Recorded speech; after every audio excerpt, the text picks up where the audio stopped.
না, অ্যাকচুয়ালি আমাদের দেশের মাল একটু কম উৎপাদন হয় এবং পশ্চিমবাংলায় তো একদম কম, বেশিরভাগ অন্ধ্রপ্রদেশ, উড়িষ্যা, তামিলনাড়ু, কেরালা থেকে আসে।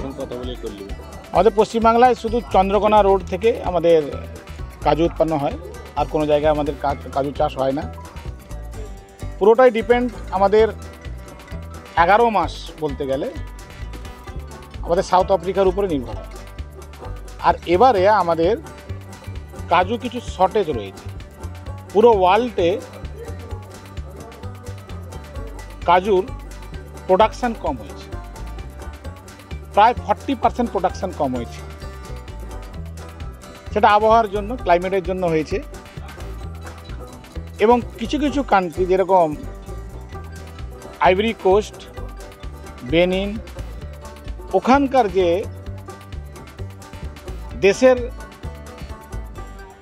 যে মিনিস্টাররা আছেন, যে প্রধানমন্ত্রী রয়েছেন দেশের, ওখানে সার্কুলার করেছেন যে এক্সপোর্ট অন্য দেশে যেন না হয়। সেই জন্য সেখানকার মাল আমরা এখানে পাচ্ছি না এবং ফলনও কম হয়েছে।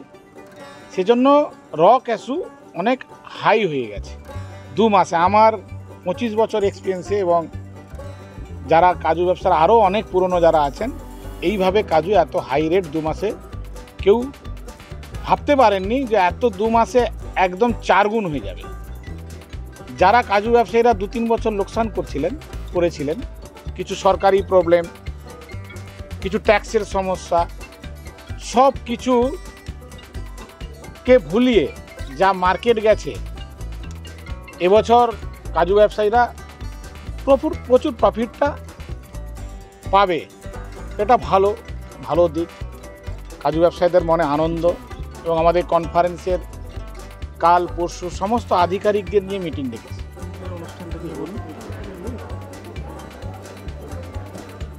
3 দিনের অনুষ্ঠানে আমাদের বেঙ্গল কাজুর পক্ষ থেকে প্রেসিডেন্ট সাহেব বলেছে, আমি সেক্রেটারি ব্যোমকেশ মহাপাত্র। আমার দীর্ঘ অভিজ্ঞতায় এবারে যে আমরা কনফারেন্সটা করেছি একটু আলাদা ধরনের। দীর্ঘদিন কনফারেন্স করে প্রায় 7-8 বছর আমরা কনফারেন্সটা করছি। আমাদের কিছু অভিজ্ঞতা বাড়তি লাভ করেছি।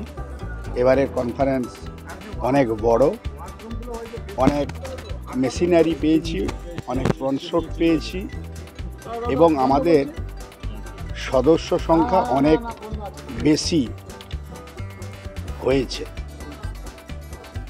আজকে শুরুর দিনে খুবই সুন্দরভাবে অনুষ্ঠানগুলো হয়েছে।